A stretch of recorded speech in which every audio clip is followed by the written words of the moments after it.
All right, so I say, should we pursue it again in Colorado? And that implies we have before.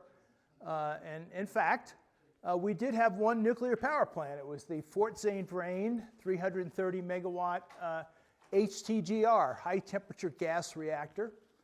It used helium as a coolant instead of in place of water. Most reactors use water for the coolant. And it could go to high temperatures. And actually, when I was in graduate school at the University of Illinois, we analyzed this type of reactor. And it has a very high efficiency, 40% or so, which is high for nukes. It operated from 79 to 89, about 10 years. And then it shut down because it did have numerous problems. Now, it was kind of a first-of-a-kind concept. Gulf General Atomics actually designed it. And some of those problems were corrosion and other safety-related issues. So they weren't trivial problems. It took about 3 or 4 years to decommission it, and then it was converted to a natural gas plant in 1996. And what you're seeing in the photos there on the left is a special facility that was built to store the spent nuclear fuel. And you can see a picture of the casks or containers that contain that spent fuel. So they've been storing that fuel there for like 36 years. Ultimately, that's going to have to go into deep geological storage because it will remain radioactive for thousands of years, okay? And it's kind of interesting that the Colorado State Legislature just passed a bill. I don't think it's been signed by the governor yet. Do you know, Maury? Not yet. Yeah. That basically now defines nuclear energy as a clean fuel like solar and wind. So when you look at this, you gotta think that's a pretty broad definition of what clean means, right? All right, so a current U.S. status of nuclear power. There's actually 94 operating plants in the United States right now, mostly in the Midwest and the East. And if you look, I like to give credit where credit is due. And the fact is that nuclear power in this country has saved a heck of a lot of carbon dioxide and air pollution emissions. And so if you look at that table there, and this is the latest data from the Energy Information Administration, 2024. Nuclear provided 18% of our electricity last year. Wind, 10%, solar, 7%, hydropower, 5%. So that's 17% solar and wind. Now keep that in mind because later in my presentation, I'm going to tell you where we are in Colorado, which is way better than that. So nuclear provides about almost half of the U.S. carbon-free electricity, which is pretty impressive. Now, some of you, if you're in the energy field, and I know with CREST meetings, we often have people that follow the energy situation. The EIA, the Energy Information Administration in the U.S., and the International Energy Agency, over the last 20 years, they keep under-predicting how much solar and wind is going to hit the grid. Way under-predicting, and they do that consistently. Opposite for nuclear. So these are projections back in, let's see, these were projections like in 1973, 1974, about how much electricity nuclear would provide in the world by 2000. And those are all the projections from all these different organizations up here. And at the bottom, that yellow curve is a reality. So unlike solar and wind, nuclear has done just the opposite, greatly underperformed in terms of what was expected. So a big issue that people talk about with nuclear power is its cost. So there is a company named Lazard, a financial company, and it publishes data every year for all the different electric generating plants. And so you can see here, these are capital costs. They report two things: capital costs, which is basically the cost to build the plant, and then life cycle costs, the cost over the whole life cycle. So first I'm going to show you capital costs. But if you look here, you can see, here's utility scale solar up to like $1,400 a kilowatt. You can see geothermal, onshore wind about 2,000.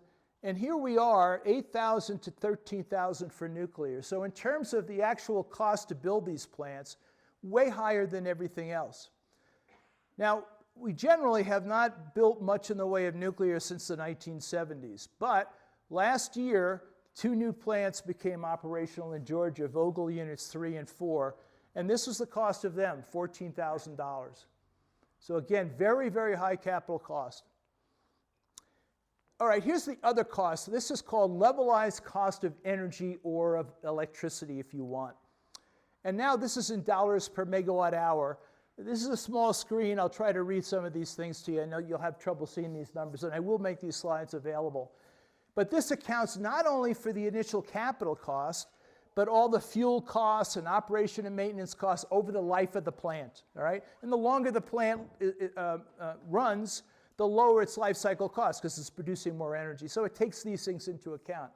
So what you can see here, you can see that this is solar, the yellow. Incredible drop in the price life cycle cost of solar just since, and this is 2009 here. On the other hand, here's nuclear, which kept going up. So right here, nuclear is $182 a megawatt hour. That's 18 cents a kilowatt hour. Solar and wind are 5 and 6 cents, right? So there's really a factor of 3 or 4 almost in the difference in cost. And what this shows you is since 2009, these are percentages. Nuclear has increased 49% in cost, whereas solar has dropped a whopping 83% in total cost. So I got my nuclear engineering degree, I don't want to tell you how long ago, but it's a really long time ago. And the thing is, when I hear people that are really pushing nuclear and have been doing that for decades, I ask them, have you looked at the data? I mean, if you're basically proposing the same things now that you proposed 20 years ago, I don't think you're keeping up with the times.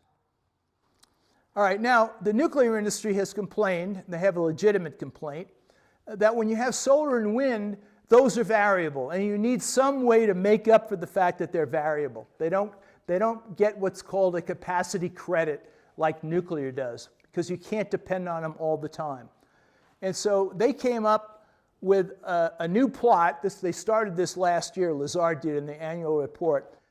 But if you look at these black values, these are for different what are called RTOs, Regional Transmission Organizations in the United States, okay?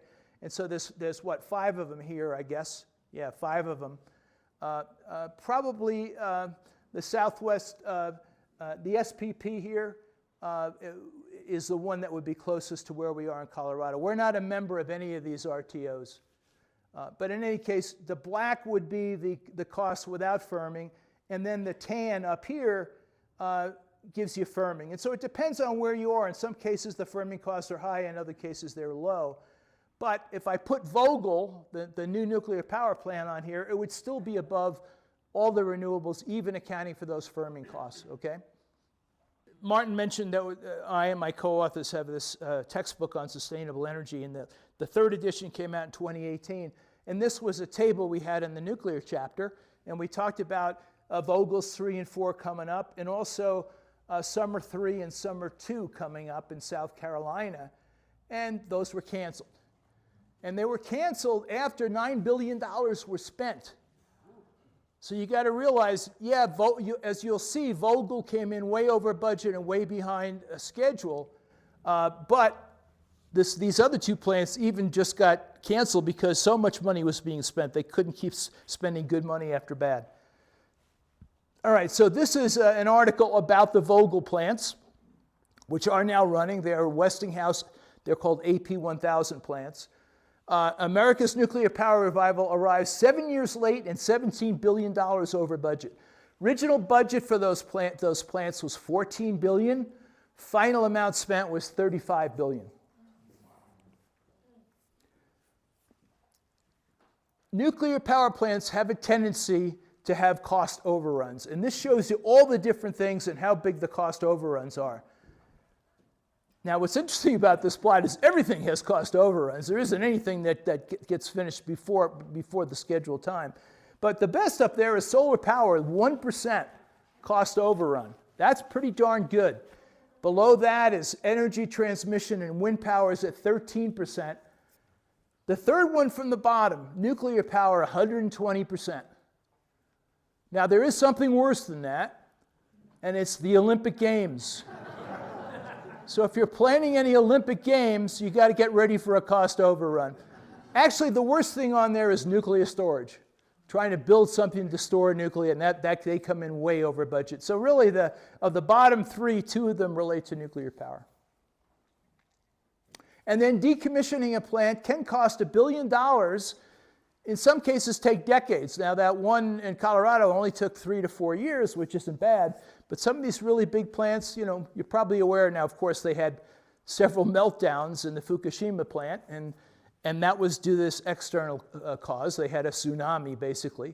But they're still trying to decommission that plant. So we're talking here not about fusion reactors. People are working on that. They will be for a long time. Eventually, I think we'll have it. You're trying to kind of reproduce what the sun does, convert hydrogen to helium. Some real benefits to that, but it's a real challenge. So all the reactors that have been built are fission reactors. And they put them in these different generations, okay? 1 through 4. So one of the original prototypes, most of the plants that were built were generation 2. They were built in the 60s and 70s. 3 are improvements to what are called light water reactors. Light water, the Canadians use what's called heavy water. It has deuterium in it. Light water is the water you drink from a fountain or you drink at home, okay? So most of these reactors are light water reactors. They use the water as a moderator. It slows neutrons down. They're also called thermal reactors.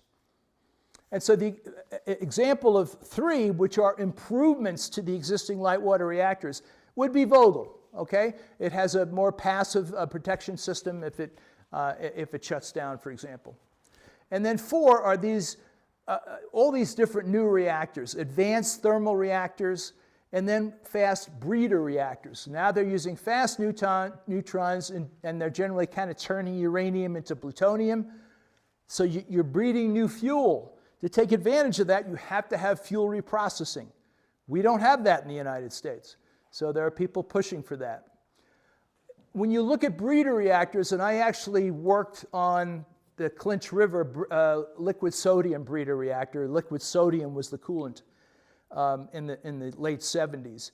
And the thing is, when nuclear was really taking off, people are saying, boy, we're going to run out of uranium someday. We need reactors to breed new fuel. Well, that's not an issue right now, okay? There's plenty of uranium out there. But still people pushing it. The reactor that Bill Gates is trying to build in Wyoming, Natrium, okay, that's going to be a liquid sodium-cooled fast breeder reactor. It's also going to have thermal storage, which gives it more flexibility, but at additional cost. All right, then there's this whole category of small modular reactors. Generally, when I hear people talking about putting in a new nuclear power plant in Colorado, they say, oh, yeah, we're going to get an SMR. And that's what a small modular reactor is. And that's defined as 300 megawatts or less in scale. And it can be either generation 3, improvements on the conventional light water reactors, or one of these generation 4 advanced reactors. And this is an example that people were pretty excited about because the Nuclear Regulatory Commission had given at least preliminary approval to the design of this. But this is called NuScale. And this was a generation 3, an improvement on the typical light water reactor. It was a 77 megawatt, so it's quite small, but they were going to sell them in groups. The pros are, well, it's a package design. It could be mass produced. It has passive cooling. But again, the AP1000 has passive cooling. Shippable, scalable, supposedly shorter construction time, but a bunch of cons. And these are serious cons, and I'm going to spend some time on these. Poor economy of scale. Cost reduction requires mass production, and these are really untested and probably wouldn't be ready until the middle of next decade. So this is a history now. This is for the United Kingdom. This is not the world, but it shows you the history. And again, I know in this room it's a small screen, but on the left are the 1950s, 60s, 70s, 80s, and the last bar is post-1980s. And what these are, it shows you as we've gone along in history, reactors have gotten bigger and bigger, okay? That's the economy of scale. So SMRs really are operating against that, and it's a pretty strong principle. If anybody, and I've done some of this, capital cost estimating of power plants. And this is a guide that tells you if you're putting together a power plant and you're modeling it, you got to figure out what the costs of the different components are, that sort of thing. So there's a guide to doing that. And so I got a little question for you. Let's say you pick a piece of equipment for a power plant. I don't know if it's a boiler, a steam generator, it could be a turbine, it could be a heat exchanger. And you're doing your modeling and you go, and the boss comes in and says, I want that plant twice as big. I want it twice as big. Now you take your costs and you look at these components, they're going to make those components twice as big. How much do you think the cost goes up when you double the size of these components? Triple. Triple? Anybody else? 80%. 80%? 50? Somebody said 50? Okay, let's look at a result here. There's a rule that chemical engineers use called the rule of 6/10.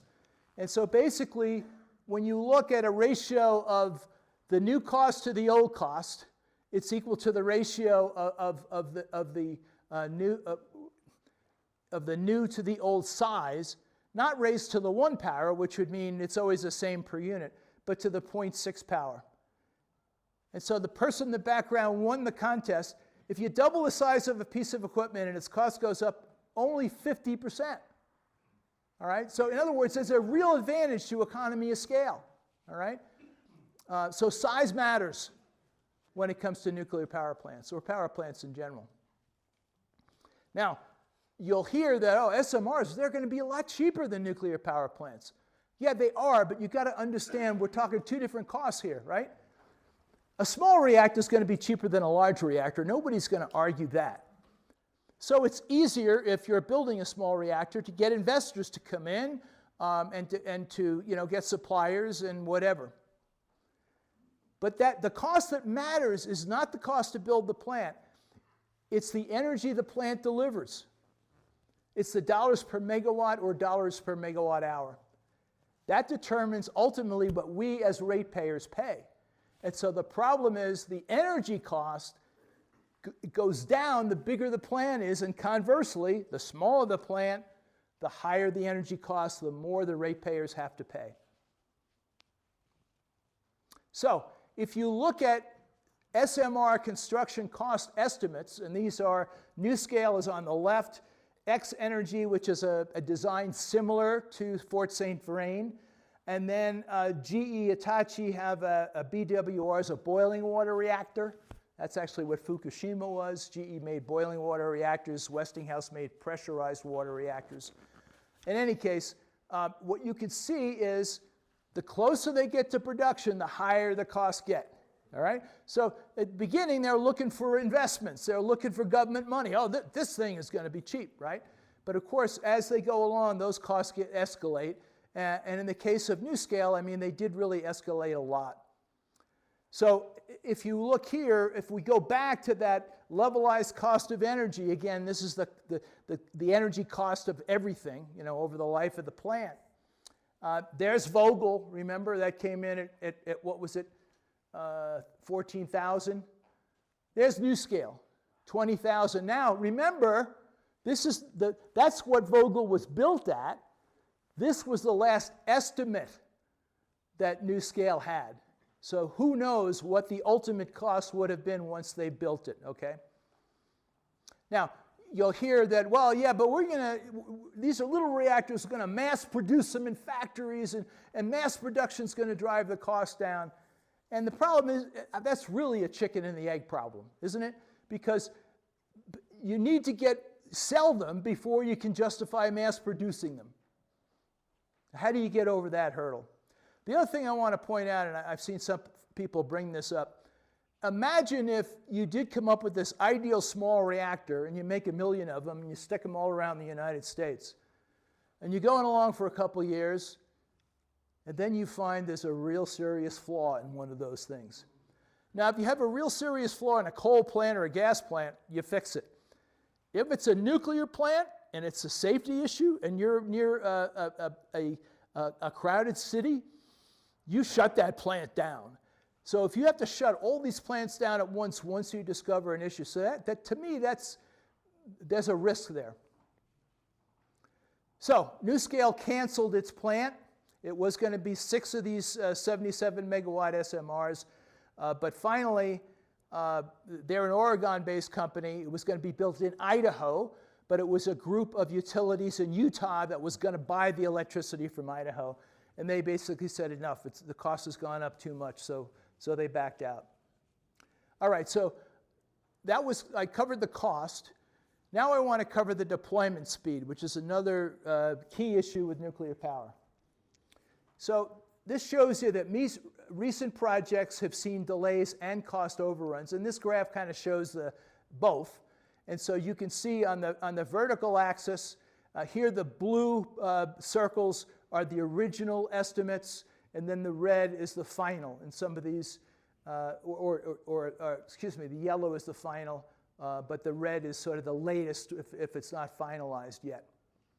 And so what you can see in the vertical axis is, there have been cost overruns, but on the horizontal axis, you can see how many years. I mean, this, for example, this plant in Finland, started out that it was going to take 4 years to build, and it wound up taking 15 years to construct it. All right, so you're seeing overruns on both the cost and the time. So this is in the Financial Times just just last month. The IEA, International Energy Agency, has found that nuclear plants delivered since 2000 in the US and Europe were on average 8 years late and cost 2.5 times their original budget. Now, we talked about construction time, how long it takes to build these things. If you add in there the beginning of the time you first decide, I'm interested in a nuclear power plant, you got to do all your permitting, you got to pass any NRC certification, whatever, you got to raise your financing. When you look, this graph looks at the total length of time from conception to when a plant is done, and you can see solar and wind come in at about less than 2 years. Nuclear is at the bottom, and it's out there at 15 years. So in terms of total time, you start thinking about a nuke today, maybe you'll have it in 15 years. And I want to say why this is important. Look, the reason we're doing all this stuff, the reason we're doing solar and wind, the reason we're looking at nuclear, which genuinely saves a lot of carbon emissions, is because of climate change. And you've heard that we have this goal of net zero by 2050, mid-century. The path we take to get there is really important. I mean, just imagine, if you wait until 2049, just keep doing what you're doing, and then you shut down all the fossil fuel plants and you switch over to renewables and nuclear, think of all the extra carbon you put in the atmosphere. So the path makes a difference. This is an IPCC curve, Intergovernmental Panel on Climate Change, and it shows you different pathways. Some are early pathways and some are late pathways.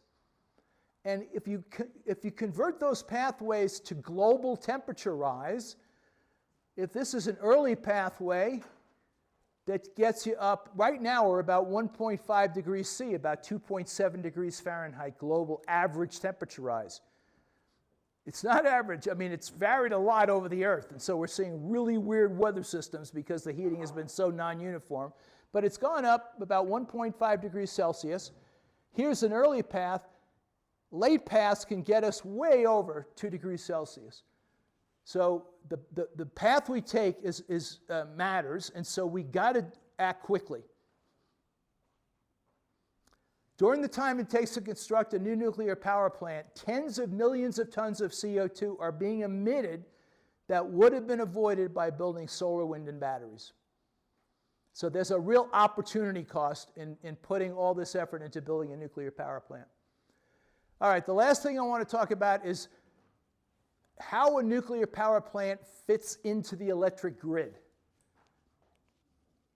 So if you look, and this is the latest information from the Energy Information Administration, if you look at the graph on the left, and I guess I'll come over here again. This is the new generation that's being added to the grid.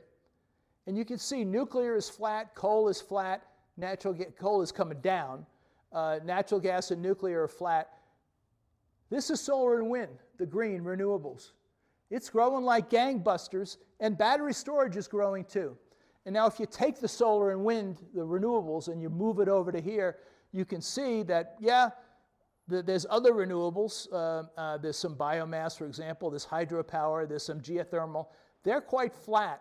It's solar and wind that are growing in the renewables. And you can see that wind is growing much slower now than solar. Solar has surpassed wind in the world and in the United States. Solar has gotten ridiculously cheap, okay? So that's why we're seeing this. This is an article, this is almost 10 years old, but I think this was a prescient article. The end of the era of baseload power plants. Now, we're shutting coal plants, and there are people saying, oh man, that's a baseload plant. That thing runs 24 hours a day, and what are you going to replace that with?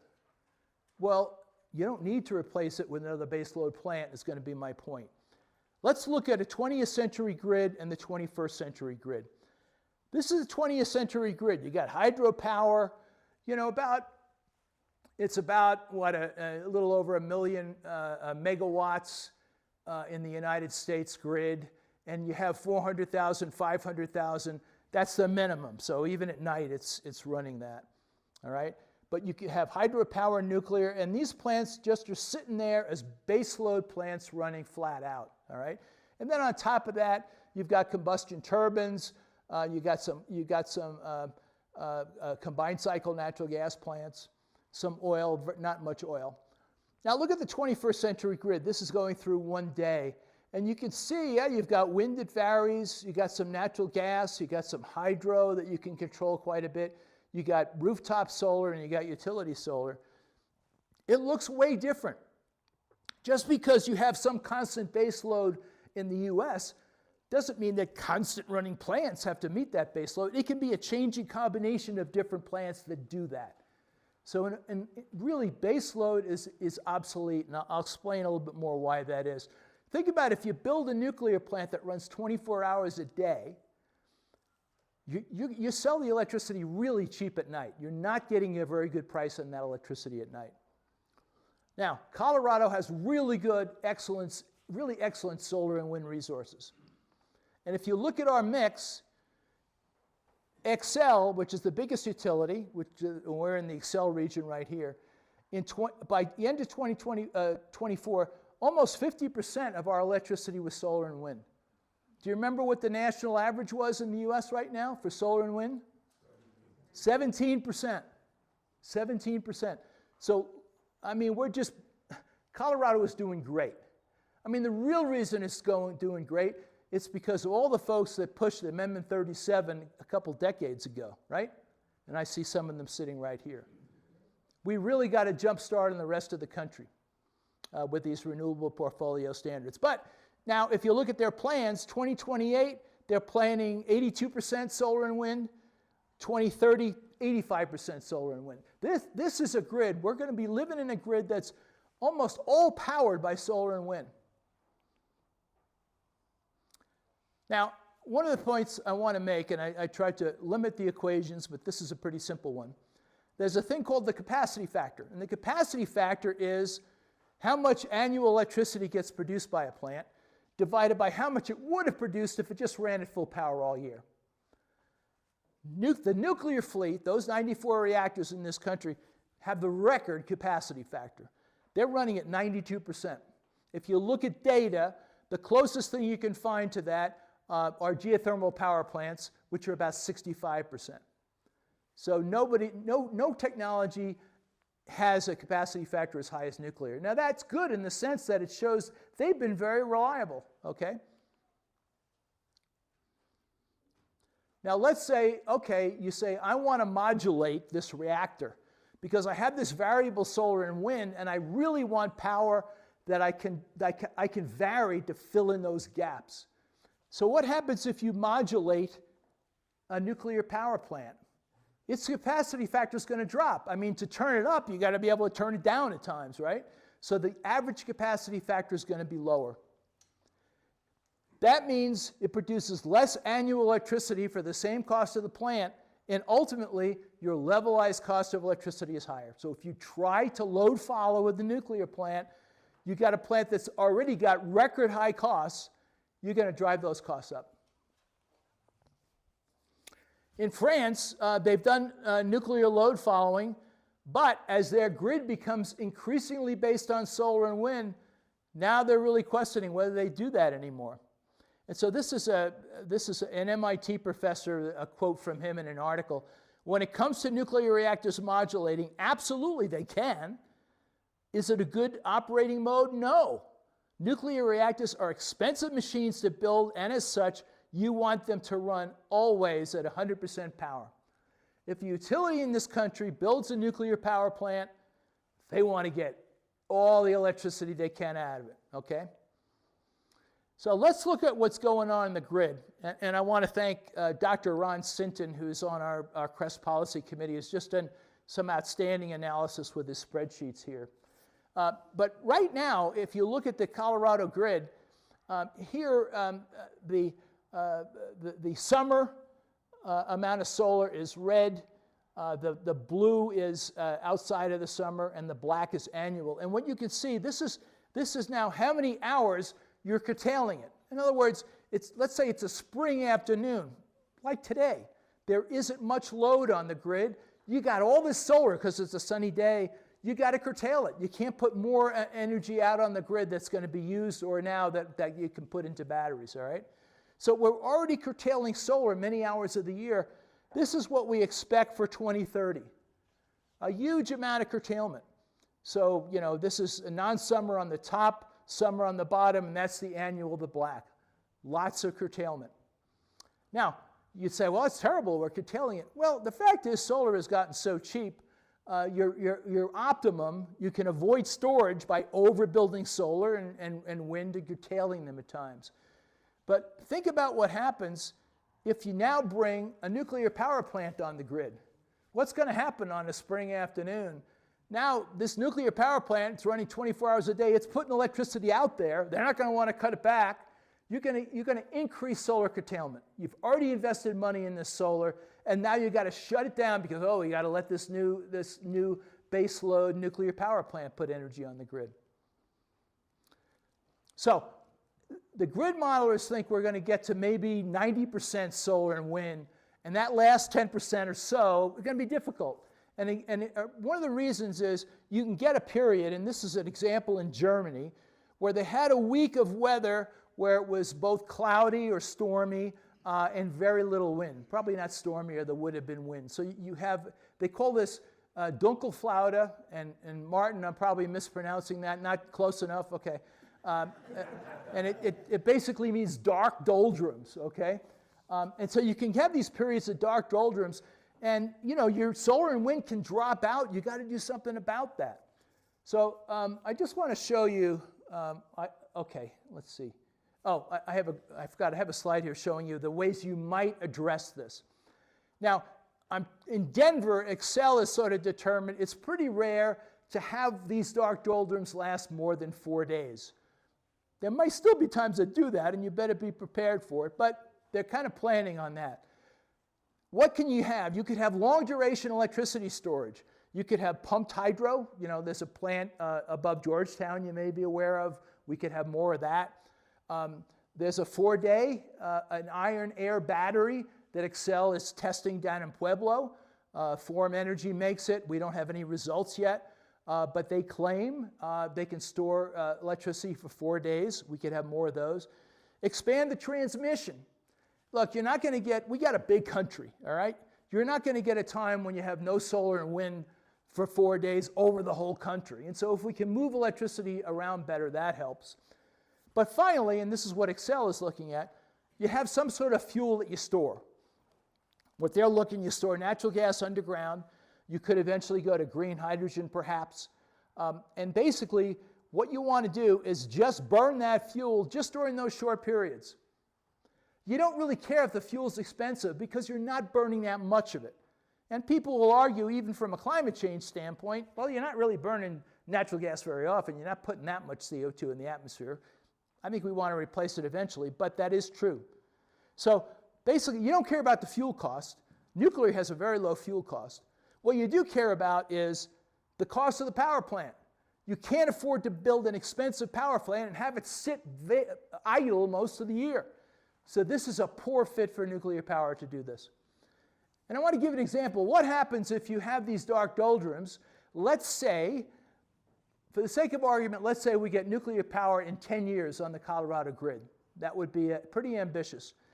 But let's say we got 90% solar and wind and 10% nuclear in the year 2035.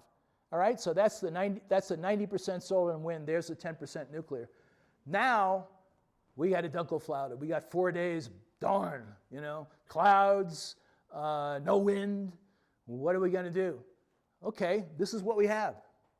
What's nuclear going to do for us? It's already running flat out, 100% power all the time. You can't suddenly get 9 times the amount of power out of it. It's just a poor fit for a grid that's based on solar and wind.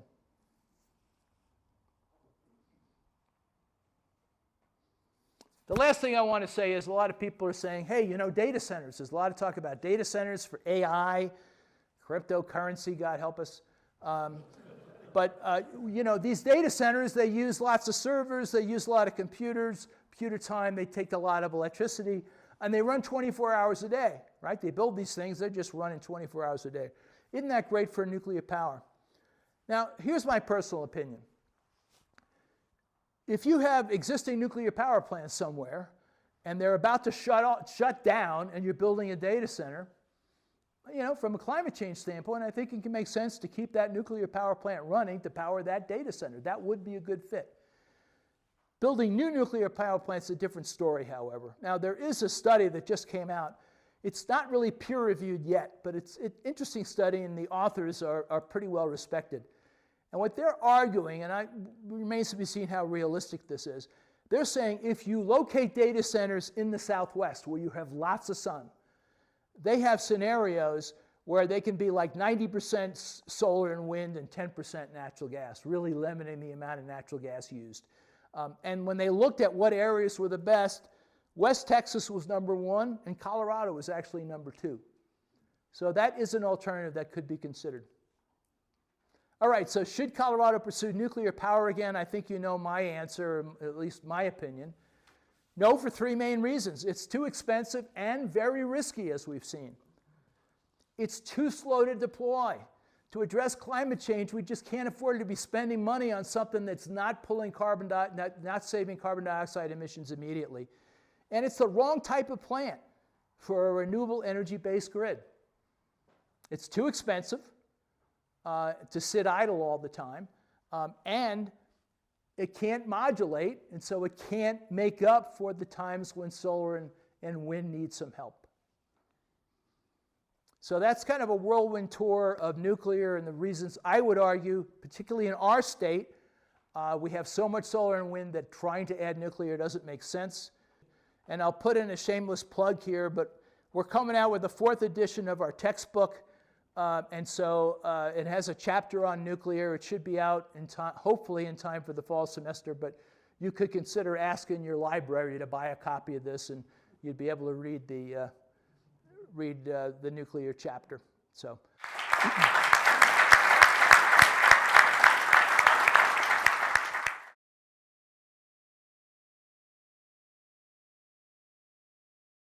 Thank you, everyone, for having me today. As you heard, my name is Ian Thomas Tafoya, but I want to start by just talking a little bit about Green Latinos, because perhaps you've never heard of us, or maybe you've seen us in the news and the kind of work that we do. Green Latinos was actually founded 17 years ago in Washington, D.C., in the Beltway, and originally our name was the National Latino Coalition for Climate Change. Really long, even longer in Spanish when you have to translate it. And I think, a couple years ago, 12 years ago, we don't really know the origins, but I'm pretty sure beers were involved. They were like, I know Green Latinos. And what I can tell you is, we're the people in our community and in our families that are like, you should recycle that, right? Like, we're the ones that are nerding out and geeking out just like everybody else in the groups they're working in. And why did we get started? All the way back in this time frame, in 2008, the founding CEO and president of Green Latinos, he actually relocated here during the pandemic. His name is Mark Magana. He lives in Boulder, Colorado. But he comes from a background similar to mine. He worked in Congress and in the government. He made his way into being a special advisor for Bill Clinton and then had a lucrative lobby firm before, unfortunately, his mother died of a cancer associated with benzene. And he grew up in LA near highways, similar to the kind of community that I came from. And he made a decision at that point that he was going to dedicate his life to working on environmental issues. Now, the National Latino Coalition for Climate Change really came out of what was known then as the Markey-Waxman Bill, the cap and trade law that maybe other people know it as. And at that time, a lot of environmental organizations and Obama, there was this energy to do something about climate change. And I'll raise my hand that I was one of those people that wanted something to be done. But cap and trade and market-based solutions, don't necessarily always solve the problems that my community is experiencing. And so as Mark was a lobbyist at that time, he was brought into this conversation, and he started to gather Latinos who are working in different spaces. Perhaps you work for an environmental organization, or you work for the Environmental Protection Agency or the Department of Interior. Maybe you're in corporate sustainability, or you come from a frontline community, as we call them, who live by a refinery or a plastics facility, right? Someone who's experiencing the negative harms. Maybe you're in public health, and what we found is that these individuals might be the only person in their whole office who was working on the environment and was a Latino, and they just didn't feel connected. And so we started out as a network, really just trying to bring people together to share resources, to share knowledge, and to fight for what we call environmental liberation, the ability to have clean air, clean water. All of these things are inalienable human rights, but unfortunately, they're not all human rights that are being fulfilled in the United States, and certainly not here in Colorado and so many other places. So that's the history of Green Latinos. And 6 years ago, we made the call to start doing state-based work in the middle of the first Trump administration. I personally had been a member for a few years before I got the opportunity to be the Colorado State Director. I only recently became Vice President of State Programs, and we've grown to 5 states in the United States: California, New Mexico, Illinois, California, and Texas, or Colorado and Texas, excuse me. And so it's a really exciting opportunity that I'm embarking upon to try to, again, coach people up to make change in their local communities. How I found Green Latinos was, many people may have heard that we spent almost $2 billion widening the Central 70, right? $2 billion for 2 miles through a Superfund site. That's where I grew up. And my mom was a social worker who did everything right and finally bought a house in her 30s, and where was it? On a former Superfund site. And from my mom's front yard, you can see the Cherokee Smokestack, which used to be a coal plant and transitioned to gas. The closest facility that I'm next to is a Coca-Cola plant, and then the Union Pacific Interchange System. And so these communities that I live in and the people we work with, they're being subjected to multiple forms of pollution on a regular basis. And so as I fought the I-70 project, I sought out lawyers because it's a political conversation and it's a legal conversation. And through that, I've met an organization, perhaps you're familiar with them, Earth Justice.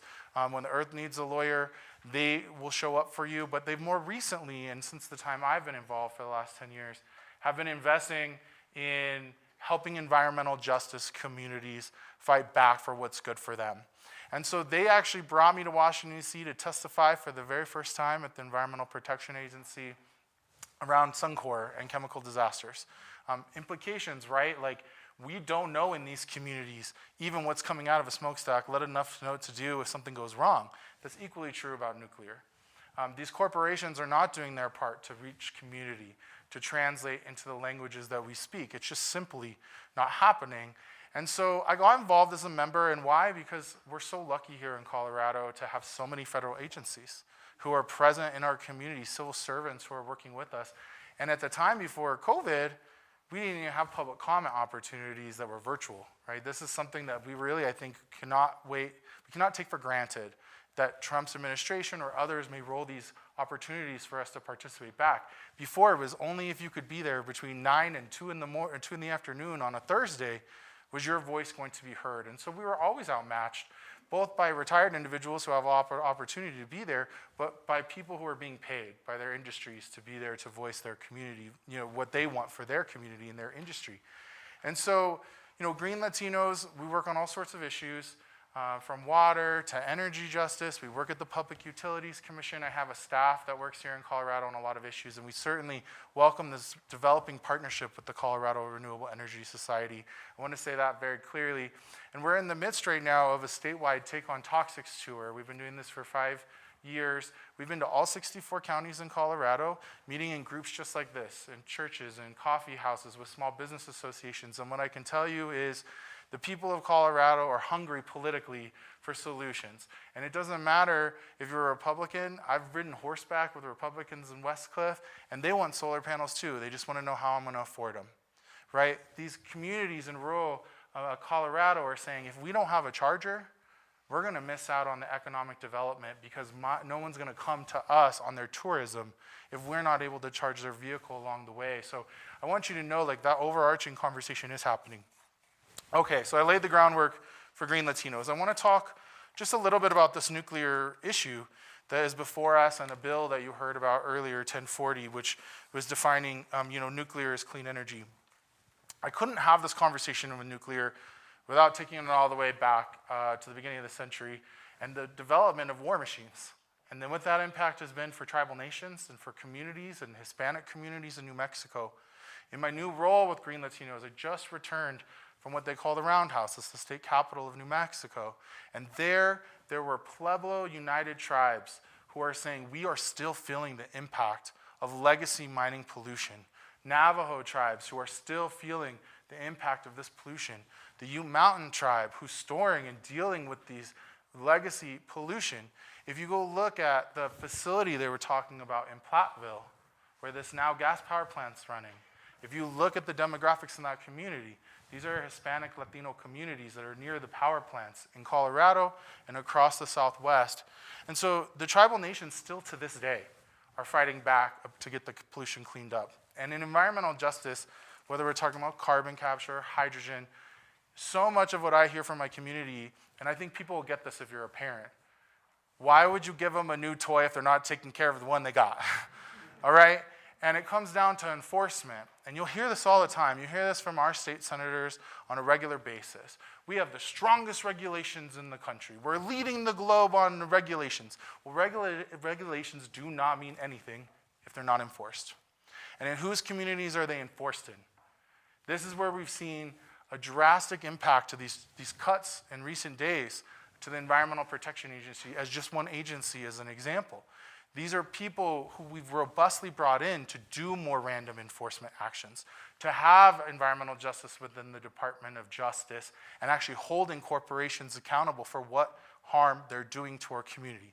So from the outset, I just want to be very clear.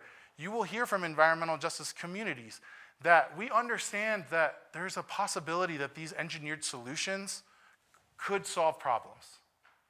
But you could also be engineering more problems for our community, and we see that there are solutions that are in front of us now. We see there are opportunities for us to do right by enforcement now, and we certainly believe that we can create programs that help income-qualified and disproportionately impacted communities, both through utilities and rebates and tax incentives that can distribute energy systems that are more fair for our community and reduce air pollution and water pollution and soil pollution, which our communities are already dealing with, okay? This is legacy pollution that's facing us. Okay, so in the wake of what's happening, why is the politics seeming to shift? I mean, it was just last year we had the same bill come forward, only sponsored by Republicans, and yet it died so easily in committee. But now we're back with this conversation of bipartisanship. And I think you cannot make an argument in 3 minutes at a public testimony in front of legislators like this amazing presentation we just saw before, right? I wish that I could get every single one of these legislators to sit down and listen to this presentation, to take a deep dive with an intelligent argument that's crafted with maps and graphs to teach them. But let's be clear, most elected officials aren't scientists. I myself studied science, and it's one thing that drove me to want to run for office because I was sitting at the Denver City Council. I studied botany and horticulture, okay? And when marijuana passed and I worked for city council, they were like, Ian, you know plants. That's your committee. The licensing of marijuana grows has nothing to do with anything about growing plants and much more to do with zoning among other things, right? But I was sitting in the meeting there, and I can remember this so vividly, where they came in with the graph, and the police were saying they needed $30 million of this new tax revenue to have paddy wagons to drive people around. And they had a graph just like this, and the axes weren't even labeled. And I'm in the staff sitting in the back saying, I can't say anything, right? It's just not your place in that decorum scenario. And so what I want to be clear is, like, many politicians come from many different backgrounds, but I can tell you science is not a common one. In my time, it has not been a common one that we've reached. And so what are they getting? They're getting lobbied in their rooms, they're getting emails and text messages, and they're getting short presentations, and much of it is based on fear. Corporations will base things on fear. The sky is always falling. We can't afford to do that. That regulation will destroy our community. The base load, what will we do? How will your computer turn on without a data center that's funded by nuclear energy? These are the real arguments that you get and you face. And it takes a team effort to try to defend that in a political scenario. But I just dug a few numbers on the federal level before I came here today. And I can tell you that in 2024, more than $7 million were spent on lobbying and federal donations by the nuclear lobby, just in Washington, D.C. Now, is this the same as the oil and gas lobby and the amount of money they're spending? Absolutely not, but this is the game that is being played, right? And so when you see Build Back Better and the concept of the Inflation Reduction Act reflecting nuclear incentives, you cannot help but make a connection between the amount of lobbying money that is being put into these conversations. Even here in our state, one of the directors of this bill, or sponsors of this bill, Representative Alex Valdez, said very clearly on the mic that he got to go to Europe several times to go look at a nuclear scale plant. Well, I'd love to go to Europe. I'd like to go to Africa. I'd like to go to a lot of these places. This is the game that's played in the political sphere, in particular with the largest and most effective lobbyists, where you go on an education trip, and then you come back an evangelist who's going to carry a bill. In fact, in 2020, in Ohio, I pulled this one out. There's a representative there called Householder who took $60 million to his nonprofit that he helped create and run, and he stewarded through a $1.3 billion bailout of the nuclear power plants that are on their grid that are failing. Fortunately, he's been caught and gone to jail. But this is the kind of thing that is corrupt in our political system. We can't deny the influence of money on our political system. Whether you're talking about what we heard in the beginning about Medicare for all or the fairness of renters and corporations, this is reality that we are living, and our communities that we've been in have felt it for a very long time. What corporate oligarchy is impacting us, and why enforcement is not taking place, and why underinvestment is not occurring in our communities. So the IRA set aside $15 megawatt subsidies for continuing to run nuclear power plants that are now not capable of operating under their own weight. I thought this is a country where people stood up and pulled themselves up for our bootstraps, right?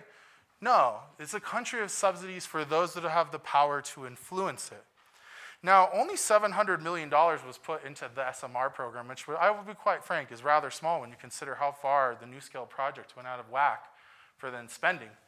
But it is giving them wind under their sails. And even tax credits, they call tax credit 45V, you may have also heard of 45Q as it relates to carbon storage, but these tax incentives are about creating hydrogen from nuclear. Perhaps this is a solution for plants that are already operating, but it all bundles into a pitch of a new monorail, of nuclear-scaled power in your community, right? They add it up and they say, this is going to work for you. But what we see is that this seems like a solution that really is about perpetuating sacrifice zones. Do you guys understand the concept of sacrifice zone? That some communities bear the brunt of infrastructure and goods creation while others benefit and we don't. The community I come from in North Denver, through our own research with the Colorado School of Public Health, we found more than 189 businesses violating federal environmental law in the last 3 years. 189. And when they want to build a new Amazon factory or depot, which has truck emissions and all of these other issues, they fight it off in Arvada in 3 months. Where did it get built? Commerce City. This is an issue of land use, an industrial connection between land use and housing and redlining that is historical. And when new projects come to our communities, where are they going to go but the industrial zoning that already exists? So we have work, and environmental justice leaders really believe this, that we have work to do at the most local basic level to rezone and change zoning so the same communities won't continue to bear the tax and economic investment that will drive more pollution into our communities. Now, you may have also heard that there was a bill that was signed by President Biden and was carried by Denver Representative Diana DeGette, known as the Atomic Energy Advancement Act, okay? This was a bill that moved its way in a few months through the legislature or through Congress and all the way to Biden's desk before he was done. In this bill, it had very similar issues. It was talking about supply chains for uranium and workers and faster permitting. And what Diana DeGette says to me that she got was more protection for workers that didn't exist before. But if you combine this conversation of new advanced acts that are bipartisan, resources, it's all meant to try to prop up an industry that clearly can't do it on its own. The math simply doesn't math against clean energy. Real clean energy, excuse me, because now we might be on the verge of calling this clean energy. It just simply doesn't math in the price per kilowatt for wind and solar, and certainly not for the harms that can be put on communities. So in the environmental justice context, we have this concept called, cumulative impacts, right? You can only pour so much pollution into your cup before it overflows into your body. That's air and water and soil pollution. Well, it's unfortunate that the definition here in Colorado says clean energy is only if it's carbon-free, right? It doesn't take into the account the impacts to tribes or the legacy Superfund sites, which there are many in Colorado, entire towns that are gone, like Uravan in the Western Slope, right, because of this nuclear waste. And so from a political standpoint, I think there is an effort afoot to, one, ask those who are hearing what we're saying here today to ask Governor Polis to veto 1040. It's incredibly important. More than 76 organizations and environmental justice leaders across the state of Colorado have spoken up to ask for this veto, and we ask that you join us in this conversation. And it's possible that in years coming forward, we may change the definition of what clean energy is to say it is not only clean to be carbon-free, but that you have to have a plan for your waste, you have to have a conversation about your water, you have to make sure that your supply chains aren't doing more harm and perpetuating the harms that have been done to certain communities for more than 100 years. So then you get Denver electeds carrying nuclear legislation. And you have this conversation with them and they go, well, this will never be built here. Somebody else's problem, but we'll get the energy in Denver, right? We're the largest population center for many states. So is that not perpetuating the concept of sacrifice zone, that we will get the best power and clean, but some communities won't get it? They won't get the power, but they'll get the risk, they'll get the harm. This is something that is probably the most troublesome as a person who ran to be the mayor of Denver, who works closely and helped elect some of these representatives to our community, that they would look me in the face and say, this will never happen here, Ian, so don't worry.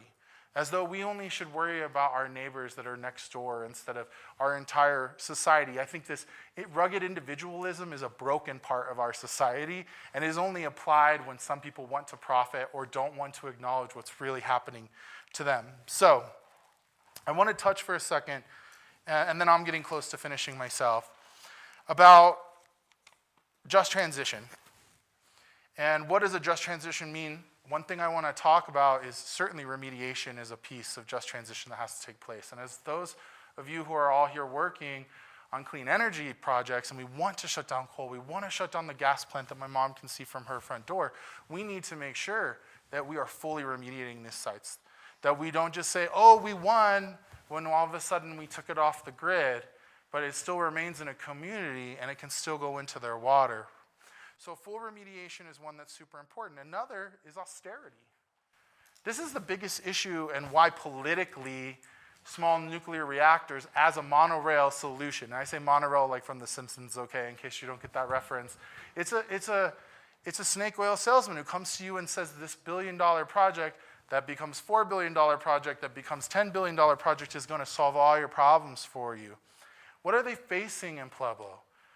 An unfortunate scenario where the Public Utilities Commission allowed them to build a lemon coal plant that is continuing to fail and put out pollution into a 100,000 person community that is like majority Hispanic Latino. I want to bring this up again, where most of the power plants in Colorado are in the communities that my organization helps organize. And so the closure of that coal plant, which Green Latinos supported, we marched more than 100 days for 100% renewable energy on Excel headquarters downtown, right? We did it with tribal leaders, we did it with youth, we did it with all sorts of people. We want that closed, but we also recognize that there is millions and millions of dollars in tax revenue that is disappearing from Pueblo, that we need to help solve that problem. I personally feel a publicly traded corporation like Xcel Energy, who decided to build a lemon and pays dividends to their shareholders, maybe they should hold the bag for what they're doing to Pueblo and fully remediate this place. We need to find solutions that work for them. And there are many leaders there who believe that we should have solar and batteries, battery storage and long-term storage. And I think that that is something that we can get behind supporting. But we also have to acknowledge like the austerity is real. These are teachers, these are firefighters, these are services and communities that will not be provided. And if we don't support them through the just transition, it's going to get harder and harder to go to communities and convince them that the trade-off between air pollution and climate crisis is worth the functioning of their local government, right? But we have to be honest about what that looks like for them. For me personally, my mother was in the Communications Workers of America. She worked for US West, before that Mountain Bell. She used to dial 0, get my mom on the phone. When they were bought by the California company, Quest, they laid them all off, right? One day we had it all, the next day we didn't have anything, and we had to move into Section 8 housing and have food stamps back when you used to pull them out of a book. So when I go to these communities, I say, I know what it feels like to wake up one day and have your car repossessed, to have to ride a bus every day when you didn't before. They need to hear more human stories like that so that they can break down their walls and get away from a defensive place and into a place that allows them to realize a better solution with you. I think that that's incredibly important. And these unions play a big role in Pueblo and in many of these communities. And when they were testifying in favor of the nuclear bill, it's because the nuclear people came and said, we'll build your project union. That money will come back into your community. And what they've told me, and I've had many meetings with them, and this is important for the Renewable Energy Society to hear, is that solar and wind are not being built union. That they are bringing in workers from Oklahoma, and they're bringing in workers from Texas, and they work here for 3 months and then they leave. That wealth doesn't stay in their community. They don't feel like they're getting a part of that. And there's a big movement afoot to try to unionize these solar workers. There are also workers who are coming here on visas, HB visas, like farm workers who are being taken advantage of, who don't have labor standards. These are real issues with the renewable energy sector that I think we need to address if we hope to shift the politics and help these communities reach a future they want. And then, you know, I guess the last thing, and this, I really like this, the last thing I say, you know, you brought up data centers and this conversation's coming. And it's the boogeyman. It's the electric vehicles. It's the electric heat pump. It's the data centers that we need to have this base load, and if we don't come up with the solution, there isn't one. But yet you see the innovation of mankind with DeepSeek, which went in just a year of AI, they used 40% less energy. Right? And I thought about this when the professor was speaking earlier about what these promised loads or promised energy that's going to come on the grid and what reality was, right?